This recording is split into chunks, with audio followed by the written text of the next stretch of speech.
Welcome back to the Wrestling with Altitude podcast. I am your host, Mr. Fourth Row, and I've got a little bit of a different kind of interview this week, and that is a fellow fan that I met with all my travels, and that's Brian the Caterer. Brian, how you doing? I'm doing great, Hardy. How are you doing today? I am fantastic. Like I said, I'm kind of excited. This is going to be different and exciting. See how this goes. So let's kind of start at the beginning. How did you get introduced into professional wrestling? Did you watch it as a younger person? And if so, what was that caught your eye? Yes, I've been a fan of pro wrestling for as long as I can remember. I grew up in South Florida, so I grew up basically in the territory of the NWA, Georgia's Championship Wrestling, Florida Championship Wrestling, WCCW out of Texas. And I grew up in the 70s. I was born in 64, so I grew up in the 70s and 80s. And, early 80s, late 70s, I just came across it on regular TV. We didn't have cable at that time. I came across it on TV, and I had a neighbor who used to watch Lucha Libre wrestling out of Mexico, and I got to see both styles, both American and Mexican wrestling from a very early age. And all of the theatrics is really what drew me to it. It's more of the theatrics and the storylines, and the feuds and how they handled the feuds. That's what drew me in. Wow! And did you find it yourself, or did somebody introduce it to you? Oh no, my grandfather. My grandfather watched wrestling. My father watched wrestling. And again, growing up in South Florida, television channels were limited, so there were only so many things that we could watch.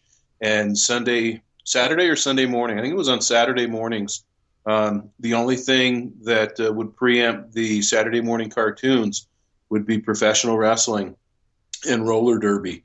Mm-hmm. And my dad would sit down with us and sit there and eat a bowl of Cheerios or what have you, and watch roller derby and then pro wrestling. And then we would go out into the yard, and me and my buddies, my younger brother, and we would wrestle. I mean, it was the epitome of backyard wrestling before there was backyard wrestling. Right. I think we all did that when we were younger. I remember doing that as myself on the trampoline. My poor sister, my little sister, man, she was the one that we tried the figure four on, and the Boston crabs and the sleeper holds and all of those things, man. Yeah. So, who were some of do you have any favorites from that time of watching that? And I assume that you then got introduced to the national brands, the WWF and so on afterwards. Yes, I absolutely did. Back then, my favorites have always been Dusty Rhodes, Rocky Johnson, which is, of course, The Rock's father, Rocky Johnson, and Tony Atlas, Mr. USA. Me being black and those guys being black back in the 80s, man, they just Junkyard Dog, those guys right there. They would bring fire of their own. Bobo Brazil, those guys. The Sheik, the Iron Sheik. Those were the guys I grew up watching, learning from. The Briscoes, of course, they were there. And then, our version of the Rockers was the Fantastics, or the Fantastic Ones, which was Steve Kern and Eddie Graham. I'm sorry, Mike Graham, Eddie Graham's son. And they didn't, for the territory that they were in down south, they were huge. They never went into the WWE and got that kind of exposure that Shawn Michaels did with Marty Jannetty. But those are the groups that I grew up with, and I can't leave out the Fabulous Freebirds, Mike Hayes, Terry Bam Bam Gordy, and Jack. Roberts. You know, he was my God, the guy you would just want to grab a hold of and beat the hell out of. But anytime you would think about doing it, he ran right behind Hayes and Gordy, and then you just gave him a pass until the next time. But those are the guys I grew up watching. Those are the guys that molded me and kept me involved with it. Nice. And then the list goes on. The list goes on. Von Erichs, and on from there. Yeah. And so then you got a little bit of that not as high profile WWE exposure there. Then how did you find independent wrestling? What?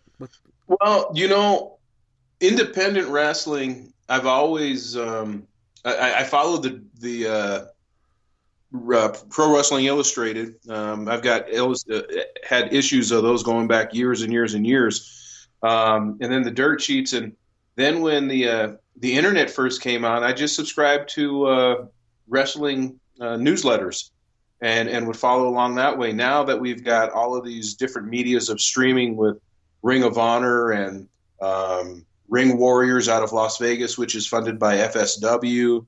Al Snow is running something. MLW. They're available on YouTube, and then just YouTube. All of these different things that you can now watch and keep up with them. But I'm, my catering company, Kayfabe Catering, has always revolved around the kayfabe portion of wrestling. And that's the portion that, that I enjoyed the most of it was keeping it, keeping the people ever guessing whether or not it was true. Was it 100% true, 95% true, 85% true? That was the enticement for me. So, okay. I hope that kind of answers the question, but yeah. That's what enticed it for me. Yeah. Okay. So then you said you were in South Florida. So then what precipitated a move to Colorado, where we're at currently? Oh, well, just life in general. I grew up in South Florida. I'm originally from New Jersey. I was born in New Jersey, okay. And my parents would travel back and forth from Jersey to Florida and Jersey to Florida. Right. And when I turned 18, I was in New Jersey. I met a young lady and changed my world. We ended up getting married at a very early age, and her job transferred us out here to Colorado. She worked for Bell Laboratories, and they transferred her out to Mountain Bell. And that wonderful marriage lasted a year and a half. She moved back to the East Coast, and I stayed out here in Colorado, and been out here ever since. That was in 83 perhaps. July of 83 is when I moved to Colorado, and I've just made it my home ever since. Yeah. Okay. So then when you got out here to Colorado, did you go looking for independent wrestling to watch, or did you just come across it? What happened there? How'd that come about? Not necessarily at that point in my life. Cable was huge, so we had everything. We had TBS, so I was able to see WCW, and then we're able to also see WWE. And then depending upon, different times, throughout the years, ESPN would have some of the shows from the AWA. Mm-hmm. They also had the WCCW for a little while. And then on the women's side, they had Glow and WOW. And then the WLLP that was out there. So just through cable and just by after the internet came out, that was me. I don't do video games. If I'm going to look at stuff on there, I look up some old wrestling stuff, and I tend to watch older things. I'm back in the 70s and 60s, looking at psychology of it versus what's on today. So I didn't really search it out as far as searching out independent wrestling, but I always kept abreast of wrestling that was going on. ECW was always on the fringes, and that was, ECW before it became as big as it became, was what we would call today's smart marks. We were involved in that because a lot of the info would leak out, and as we know now, Paul Heyman leaked it out on purpose. He would leak out the information of what was going down, and the backstories behind Sandman and Beulah McGillicuddy, and it just make you get more involved into it, more invested into it. So I didn't really search it out per se, but I always seemed to find out where it was at. Mm-hmm. And then I remember in the early 80s through the early 90s maybe, we had the AWA came through Denver regularly. They would go over to the Denver Auditorium Arena, which was at 14th and Curtis. It's no longer there. It used to be across from the Saks Fifth Avenue, which is no longer there. But there you could get in for, I don't know, maybe $4 or $5 for a ticket. But I would always hang out and mooch and ask if I could clean up behind the wrestlers, carry their bags in, bring their clothes to them, escort them back out to the car, keep the people off of them, whatever it would take, just so I could get in for free. Even though it was only a $3, $4, $5 ticket, get in for free is much better. And then I'd spend the money on a hot dog and a beer. Even though I was probably underage and shouldn't be drinking the beer, but nobody really carded you there. So that was a lot of the AWA guys that would come through, Vern Gagne's guys and Jim Brunzell and, the Crusher and those guys, Baron von Raschke. Those are all in the 80s, and that was right here in Denver. So for $5, you can get in, or you could mooch your way in like I've been mooching for years and still mooch now to get in Rocky Mountain Pro. Okay. So then, how did you get introduced into? In this case, we're going to kind of probably put the microscope a little bit on Rocky Mountain Pro. How did you find them? Well, basically by happenstance. I was I really didn't know about Rocky Mountain Pro until they moved over into the new facility that they're in now at the Jefferson County Fairgrounds, which we call the Quarry. And on their inaugural weekend, moving into there was the marquee that can be seen from 6th Avenue, the highway, when you're driving on it. And I was driving down, coming out of the mountains from Evergreen, and I saw that professional wrestling was here in Denver, and it was taking place over the weekend. So I jotted down the information and looked them up online, and I bought a ticket. Actually, I bought 2 tickets. I bought a ticket for me, and I bought a ticket for my son. And Steven and myself, we showed up at the event. Prior to the event, I went out that morning because, I like to mooch things. And I wanted to see if there was any merch that was available. And I wanted to see, what kind of production they were putting on. And Matt was very forthcoming. He let me come back there and take a look at the things. And just, again, because I'm, always looking to get into things, Vince Russo was there on site. And I had met Vince back in 2014 in Alabama, I believe it was, at a show that he was doing there for Impact Wrestling. So surprisingly, he remembered me from 2014, 2 years later at 2016.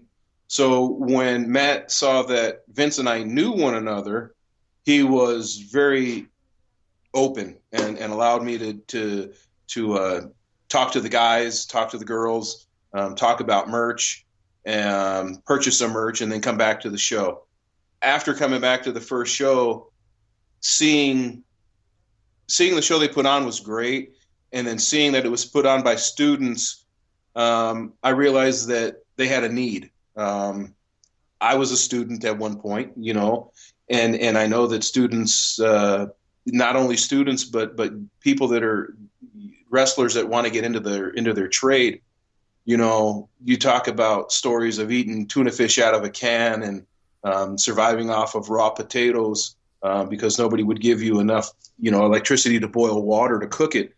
So I do, I enjoy cooking, and I saw a need to feed these young bodies that were in the ring, giving their bodies to their fans. And at this point, I think the first show that I went to, there was maybe 150, 180 fans in the audience, and that was great. But these kids are giving their bodies for it, and I just felt a need to see how I could give back, and it was by feeding them. So we traded off catering for access into it, and it's been a great relationship ever since. I enjoy taking care of the young talent that's growing up through there, and I'm a mark from way back. So I really enjoy when we bring in guests like, Robbie E. and Nick Dinsmore, Al Snow, those guys that came through, Nick Aldis. I've gotten to meet many of my I'd say childhood, because I'm only 54, but I'll just say my fans or my idols as it turns out, through doing it. So I enjoy doing it, and it was just by happenstance. I was driving by the marquee at the right time, and Matt welcomed me in. Yeah. So they did not at the time have any kind of, in the movie business or television business, they call it craft services. They didn't have anything like that set up for them, or was it minimal or? Not at all. These poor guys were eating whatever they could eat when they were getting in. But you got to understand that the mindset of an independent wrestler is, let's get the job done. So if they came into the arena and started their workouts that morning, they may have brought something for them to eat that morning. Not saying that they didn't, but not sure what that calorie count or that nutrition count could have or should have been. But they're more focused on working and doing what needs to be done. And a lot of times they'll work through lunch because they're trying to figure out how to do a correct arm drag or a nip up or take a backdrop without breaking their spine. And that's more important at that time than fueling the body. Mm-hmm. Now they're practicing and they're working through their runs. It's time to get ready to go into the show. Do they really have time to go off site to go get something to eat? They're not going to go to the stands up front and have a greasy hot dog and a bag of chips. So they needed something that would be substantial for them to eat and be easy for them to eat. So that's the niche that I filled. And I believe, to this day, that anyone that's working in any kind of a professional sports entertainment type field needs to not only take care of their mind, but they need to take care of their body by fueling it correctly and working out correctly. But sometimes the demands are so tight on them that something gets pushed off to the wayside. I just saw a way to make sure that it wasn't nutrition, at least on the nights that they were doing their tapings. Gotcha. Yeah, so basically, with their mind being preoccupied by something else, you gave them that, hey, this is easy, just trust me, I'm going to take care of you. Show up and eat. Yeah. Cool. Yeah, absolutely. All right. So then what has been the reception for you to providing this? And also, have you gotten any memorable moments doing this, as well as have you learned anything doing this? Because I know you said this is like your hobby, your passion. I mean, have you gotten feedback saying, suggestions on food, things like that, and all the whole story? I mean, anything, like I said, did you learn doing this? Yeah, I totally have. I'm a omnivore. I will eat anything. But I found that there are people that are vegetarians or vegans. So when I am not strict enough in my discipline or in my household to produce vegan food, But whenever I cater, I always provide at least two vegetarian dishes, and of course a meat, one or two different meat dishes that are going out there. So that's one thing that I've learned is that you need to be flexible to other people's needs and wants. I'm a big barbecue guy. Not everybody is. So that was one thing. And then as far as my reception, man, it's been nothing but love. Absolutely nothing but love. Regardless of what I've brought in, there's items that I've brought in that I know rice, it's a little undercooked. And the guy's like, no, it's great. I'm like, no, it's it's a little bit less than al dente, but they're always fabulous and they eat all my food. One little thing, it's just my own little game that I play is how much meat can I bring and still not take any home. Mm-hmm. And so far, the record is 42 pounds of meat. And that was probably about a year and a half ago. I took in brisket and pulled pork and it totaled 42 pounds. And I still did not bring anything back home except for salad and I think some potato salad, kale salad that I always bring, and then potato salad. My guys and girls do not let me take any meat back home. That they will kill some proteins, especially Bruce Wayans. I'm gonna throw that out there right now. He one meatball eating some bitch. That's funny. Awesome. Yes. Yeah. So shout out to you, Bruce. All right. So now you have, at least as my knowledge, had at least one time that you doing all this, you've actually been able to get at least one segment in actually on the program. Tell us about that. Right? Has there been more? Yeah, there's been a couple. Okay. There've been a couple in the past, but only one where I had, shall we say, a speaking role, a speaking part. Okay. And that was with J.K. Pop. And I love those guys, man. Johnny and Tom, those are two kicking guys. But this one was with Jumbo, and I was closing down catering. We had just finished a great service, and Jumbo came through looking for food because Jumbo's hungry. Jumbo was very hungry, and I told Jumbo, "There's no food, man. We're all done. We need to rock this down and close it out." And he grabbed me and ripped open my shirt and ripped open my jacket, my chef's jacket, to expose the J.K. Pop shirt underneath, and solidifying that I'm part of you, man. I'm down with J.K. Pop. I just don't have your food. So he let me go, and then Tom and Johnny took me over to look at their merch table. So while those guys are distracting me and I'm looking at things to buy, Jumbo over my shoulder is pillaging through the remains. And at one point I look over to him and he found a half empty bottle of ranch dressing, and he decided that was something that he could ingest. And I look over my shoulder and he's squirting ranch dressing down his throat. And I asked him, "What are you doing?" He said, "Jumbo hungry." I said, "Okay, yeah, just hold on to it because we don't need it back." So that was a great time. That was a wonderful time being with a role on part there, yeah. Speaking role, if you will. Right. But there have been a couple others. If you look back in the past, where there was one issue where Vince was being chased around and he didn't know who was trying to take him out, and Phil was trying to protect him. And there was an instance when I was backstage, and again I was working on catering, and they just ran through, and I think Filter ended up taking Hoodie and chokeslamming him through one of the tables back there. So I was off to the side, no speaking roles, no words needed from me, But that was another fun time to be on film, if you will. Oh, awesome.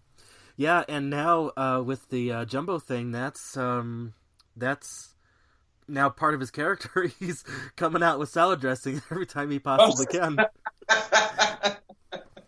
I'm gonna have to make up a kayfabe catering label for him and then put that on him. See if I can get some recognition for it. Right, right, awesome.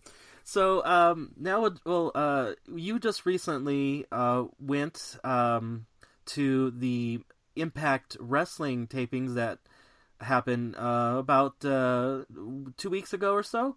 Tell I did. tell the listeners how that went. Oh, that was a great trip. That was a fun time, and right now I'll go ahead and throw a shout out to Terry Nielsen. Terry Nielsen is affectionately known by the locals at Samstown as the sign lady, and she hooked me up with signs to produce for the guys as they were coming out. She had stacks of them, and she would pass them out to everyone was up in the first 2 or 3 rows at ringside. So shout out to Terry. Appreciate meeting her, and that was grand. But other than that, the shows were absolutely spectacular. Was there for Friday, Saturday, and Sunday, all three nights. The 15th, 16th, and 17th. The 15th was a very, very loud live crowd. 16th Saturday was not as much, but Sunday, even though it was the same Sunday that the Elimination Chamber was taking place, which they had a viewing room there at Samstown, we had a full house at Impact Wrestling tapings, and it was a great show. It was a wonderful, wonderful show, and those new guys that are running it, Ed Norham, and I apologize for mispronouncing his name, but I know Cyrus the Virus is running with him, and Scott Diamore. Those guys are really producing a very good product, and they're working hard at changing the perception that people had for TNA wrestling, and bringing it back to Impact Wrestling, taking it away from the NWA, but bringing it back to Impact. Great shows, all 3 nights. All 3 nights, great shows. Yeah, and now, I mean, yeah, I understand what you mean, that, people keep on harping on them, that, that it's whatever it is. Of course, any kind of business has its ups and downs, but they're still around. They're still on TV and everything. I mean, would you agree that, their passion isn't dying out? Oh, absolutely not. The passion's always been there. It's just getting the right people, the right dollars behind that passion. Passion only takes you so far. Passion is a dream that can only be achieved if you've got enough people behind you to supply the fuel for that dream. And in this case, that fuel is cash. It's having the money on hand to pay for the advertising, the TV time, the talent, the transportation, the well-being for them. It's not just a wellness program, but what does that wellness program entail, and how can that company sustain it? So the WWE has gotten very good at that. They have their own doctors, they have their own trainers, they have their own facility. They're in their own little bubble. All of the other companies, independents or not, are outside of that bubble. Now, I'm not privy to what their wellness or insurance policy is with TNA, but I know that they allow their talent to work outside of their purvey, so I'm assuming that they're all 1099 independent contractors, which means they take care of their own health insurance, and that becomes an issue. So are they the company that won't go away because of desire and because of dreams? Yes. But are they the company that if they're not supported correctly, they will go away? That's also a yes. And that's why we've seen transitions from the Carter family and from Turner from way back to where it's at now. with this contingency out of Canada. But we've got a great insurgence of others like the AEWs. And believe it or not, the AEW and the strong presence that ROW has in the independents is really fueling the success that Impact is feeling now, because they're sharing a lot of that talent. They're doing a lot of what used to happen back in the territory days that people just didn't know happened because they didn't have the internet. They didn't have access to that information. But that's how the WWE got as big as it's gotten, is by territories sharing talent until they became one conglomerate. Now, there's at some point where AEW and ROW and these others are going to become so great that they may become a challenge for the WWE, which means that only gives opportunity to other independents to rise up and get into that same growth spurt, if you will. Yes, I totally agree. Everything you just said, I agree with that. I am so impressed that somebody else kind of sees the same things as I do. Now, let me ask you, do you, besides, watching the local promotion here in Rocky Mountain Pro, and, I assume that you watch WWE and some of the other shows, Ring of Honor, and maybe even, like I said, Impact. Do you watch any other shows like the Women of Wrestling, and things of that nature? Oh my God. So yes, the short answer to that is yes. And you have to understand, earlier on you asked me what really brought me into wrestling. And if I really run it down to the nitty gritty, I remember when I was like in second, third, fourth grade coming home, and we only had one television, and it was black and white at the time. And it was ruled by our parents. And until about 4 o'clock, when like Hopalong Cassidy would come on or something like that, Big Valley, I was resigned to watching One Life to Live, General Hospital, and All My Children. Now, those are my mother's soaps.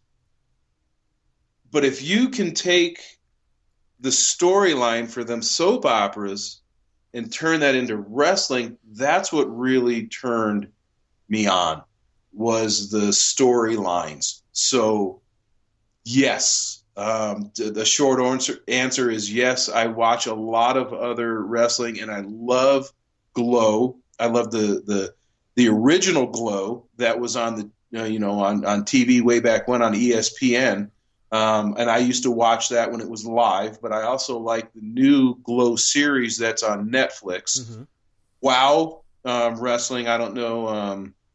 Most people have Comcast here in town, and I believe it's on Access TV, same channel that you have New Japan, and we have Wow Wrestling that is run by Tessa Blanchard. She's the champion now, and also if you watch Access, Tessa Blanchard also hosts a rock and roll music show that's on that channel there. So.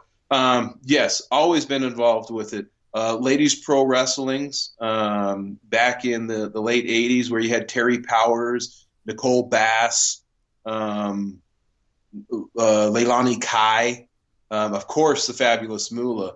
Most people only know the Fabulous Moolah or Mae Young through the late 80s when they were doing their skits with the WWF at the time. With Sexual Chocolate, Mark Henry, and so forth.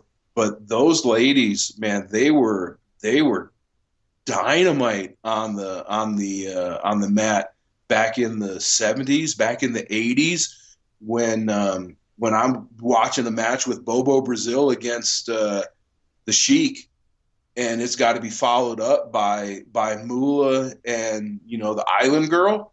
Man, they're not bringing out two girls, like the disco would say, like Glenn Gilberti, just girls in bikinis. No, these girls are going to come out and bring out some blood. And that's what I grew up watching. So the version of the ladies that we've got today, completely different version of what I grew up with. But do I support the women? Absolutely. From the ones that want to come out and do the gimmick wrestling to the ones that come out and do the catch as catch can and really work on their craft and really work on working the crowd. All right. Well, so another question I was going to ask, because leading up to what I just asked you, was that with, for example, Impact Wrestling, Tessa Blanchard is on Impact Wrestling, but she's also on WoW, as well as like Delia Doom. Do you find it interesting that they're like on all these different promotions and they're all airing at the same time, and it's kind of different storylines? I mean, what's your opinion of that? You know, the only thing that I find interesting about that, I go back to, like I said, kayfabe catering. I enjoyed when it was kayfabe. These same practices took place 20, 30 years ago. It's just that there was no internet to let you know that Tessa's going to show up in Alabama and do the same job that she's going to do in Texas, and then 2 nights later she's going to show up in Oklahoma and do it. We didn't know that she was doing that in those 3 different nights, although she was. Today we just know that. Does it make it different? It blows my mind when I go from Rocky Mountain Pro with one of the gals up here being a heel and go down to Colorado Springs Wrestling and she's a face. And that's only 90 miles away. So does it throw me off that they're throwing the same person in different roles on different shows at the same time? No, not really. I try to separate myself as much as I can and go back to the storyline. There's a couple of movies that I've seen lately that have had this gentleman, and I'm sorry, I don't remember his. I think his first name was Cooper Anderson, maybe. No, he's the guy on the movie. But whoever this gentleman is, he's been in like 4 different movies that I've seen in the last 3 weeks. He's the same actor, but he's not playing the same roles. Why would I think that he's going to act the same way in movie number 2 as he did in movie number 1? I'm able to separate that, not because, I'm a smart mark, if you will. It's because I want to separate that. I want to know that they're not the same person, even though they're doing the same role. Does that make sense? Yes. Yeah. Okay. Yeah, but I just also, I just was wondering, does it like interest you as like, hey, this person's going to be on 2 different shows the same week? I mean, does that make you more apt to tune into those shows? It doesn't make me more apt to tune into the shows, but it will make me look at them and critique them better to see, one, if they're a better face or a better heel, okay, what they do to antagonize their audience versus what do they do to embrace their audience. Are they better at doing one than the other? Tessa Blanchard should never, I shouldn't say never, but at this point in her career, she shouldn't even think about being a face. Yeah. The way that she cleans her feet off before she comes in or out of the ring, kicks them back onto the person she's walking away from, there's no question. She shouldn't be a face on whatever show I watch. But if she were a face on that show, what's the context behind it? Why is she a face? Why are people behind her? I've always been the guy that's been more drawn to the heels than the faces anyway. So I guess, some people could say the same to me. Why did you always want to see Legion of Doom take off somebody's head? Why did you want to see him kill the fabulous ones instead of, the killer bees coming up on top? Well, because they're always smiling. They're always happy. Give them something to cry about, and Animal will do it for you. So that's my take on it. I always like, like I said, being a heel, male or female. And no, it doesn't bother me that they switch their roles one way to the other. I gotcha. Now, one quick, just little follow up question. It could be a one answer to the question. There's one thing that I think Tessa Blanchard does, though, do one face little thing, and that's on her entrance when she does the little twisty with the little look behind wink. Do you Yeah. that's kind of a face thing. Well, It's kind of hard for me to heal. no, that's not a face thing. That's not a face thing at all. Yep. EC3, Ethan Carter used to do that. He'd come out and he'd look over his shoulder. They're not giving you the respect to face you face to face, eye to eye. They're just going to look over their shoulder, flip their hair, and say, "I'm here." Mm-hmm. That's what I see when she flips that wig and looks over her shoulder at the camera and gives that wink. Okay. It's like, this is what I can do. This is what I bring. You can't bring anything close to it. So here I am. I gotcha. Okay, I just was kind of curious what you thought on that. You might look into it something differently, but that's the way I look at it. I gotcha. All right. So, all right. Well, let's get back into your trip to Impact Wrestling. Did you have any, besides the sign lady, any other kind of cool, memorable moments? Get to hang out with any of the wrestlers that were doing the tryouts or anything like that? Not necessarily doing the tryouts, but I did purchase the VIP package, and I did purchase this. It wasn't a free gratis thing. We got to have trivia one morning with wrestlers. Ashley, and I'm going to say Edwards. It's Eddie Edwards' wife. Okay. She was there on the team next to us, and she was great. She knew all the inside dirt, so of course she won. But she was a great person to spend time with. And Tessa Blanchard, speaking of her earlier, I spent I don't know, maybe 5-10 minutes or so speaking with her.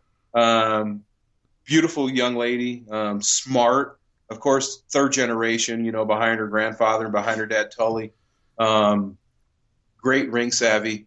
Got to meet the guys from LAX and Penta, as well as Phoenix, and we were on a bowling league one morning and got to have Daga as our bowler.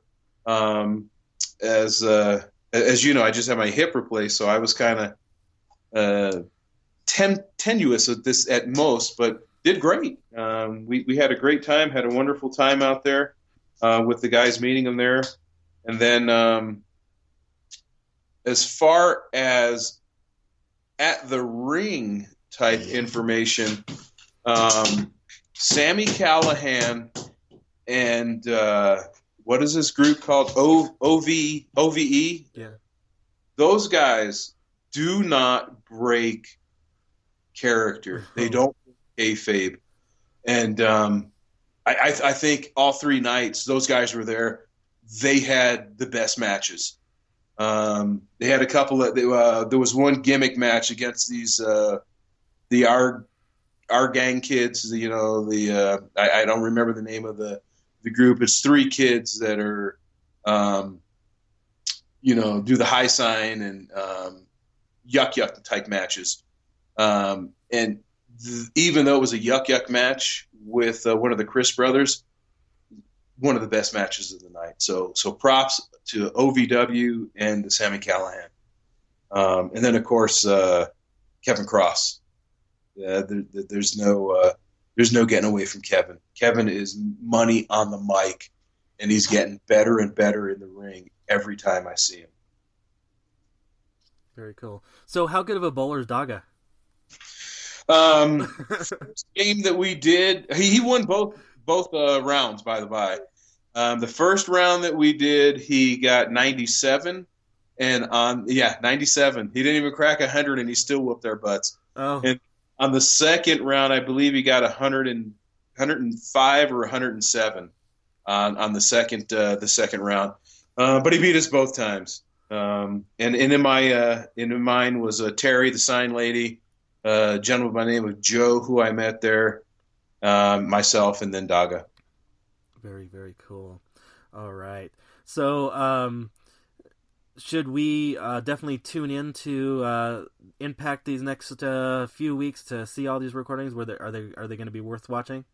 Oh, absolutely, absolutely. I don't want to give out any No spoilers, yeah. Not too big spoilers, yeah. on, but Jordan and Taya Valkyrie feud that's going on. That feud's going to go on for a minute. That at least it should. You know, I'm booking the territory here, Okay. And those girls ought to go on for a nice long campaign because they've got similar style, they got similar strengths, but they've got different styles. And man, that can attribute to a lot. So I hope to see a lot going down with those two on the women's side. On the men's side, I just want to see Kevin Cross continue to grow. The mic work is phenomenal. His in-ring work, you know, who am I to critique anything? But I want to just see him grow.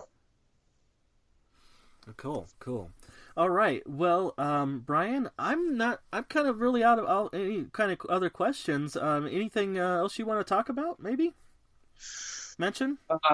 No, not necessarily. But I tell you what, I'm going back out to Vegas in May. I'm going to say AEW. Okay. And I'll go ahead and take some more specific notes, knowing that you and I might get together and talk again. So maybe we can look at hooking back up early June, middle of June, and talk about what happened out at AEW's event at MGM in Las Vegas. All right. Well, that sounds like a plan. All right. Well, Brian, I thank you for coming on to the podcast this week. Appreciate your time, and of course, I'll see you in person in the near future here. Absolutely, man. It's my pleasure. Thank you very much for having me on. All right, you're welcome. Once again, a big thank you to Brian for coming on to the podcast this week, talking wrestling, Rocky Mountain Pro, catering, food, and all the great, exciting things that we've gotten to do and witness as fans. Like I said, was something that was going to be a little bit different. Anyways, so let's do the weekend review. And unfortunately, the only thing that I really have to talk about when it comes to the weekend review was just one event. It was a big event. It was a kind of a super event, and that was Rocky Mountain Pro's Supercharged 2 that happened last Thursday at the Jefferson County Fairgrounds in historic Gold in Colorado. It was a great night. We had some new champions crowned, and that was the tag team champions of the Triumphant.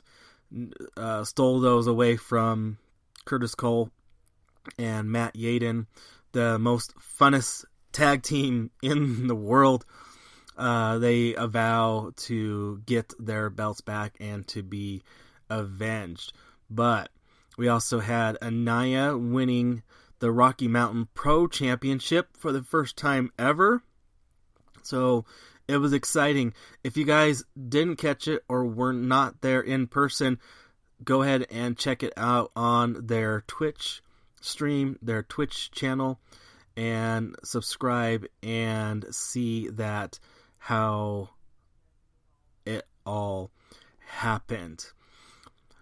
So the Primos event that I talked about with last episode with Captain Stevens unfortunately had to be postponed because of poor weather in the Colorado area. It was actually good weather during the day on last Sunday. However, once the afternoon hit and the evening hit, it started to develop more snow showers and all that stuff like that, and it just was not worth the risk asking the fans, asking the wrestlers and everybody to get out in the weather and attend the show. So they postponed it for this Sunday, the Primos Pro Wrestling, a Women's Scorn event. If you want to get tickets, I believe you still can get tickets at primosprowrestling.com. They're $5 cheaper online than at the door. Well, also this week, we have coming up, that is Rocky Mountain Pro's Ignition and Charged tapings from the historic Golden, Colorado area, Jefferson County Fairgrounds. You want to get tickets, go to rmpwrestling.com. It's as simple as that. I got my monthly pass. What about you? And then on Friday, we have Colorado Springs Wrestling Bar Fights Volume 3. Yes, count them, 3. Can you believe it? They're already at 3 Colorado Springs. That's just amazing. It just seems like it was just yesterday when Colorado Springs Wrestling started up, and we have some great matches like we talked about with Captain Stevens. He's going to be competing against the Human Grenade, Joey Kincaid. And then we also have Military Muscle of Big Guns and Jimbo Lucas teaming up against their students at the Empower Wrestling School. And let's listen to Jimbo Lucas talk about that. What's up, Colorado Springs? Jimbo Lucas here, reminding you that Friday night at the playing field, I'm tagging up with Big Guns Justin Andrews as Military Muscle, finally here in Colorado Springs, to take on 4 of the area's brightest up-and-coming stars. Don't miss it. The playing field, 7 o'clock. Be there.